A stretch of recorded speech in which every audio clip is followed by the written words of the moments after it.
So this is how to transfer an RRSP from Scotiabank to Wealthsimple.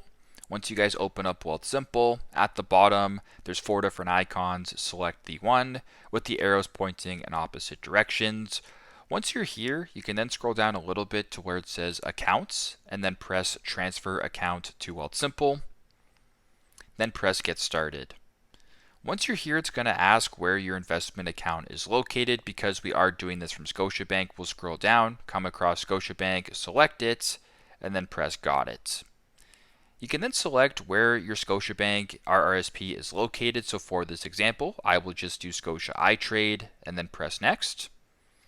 Then once you're here, you can then sign into Scotiabank for a faster experience, or you can go to the bottom and enter the information manually, which is what I will be doing for this example.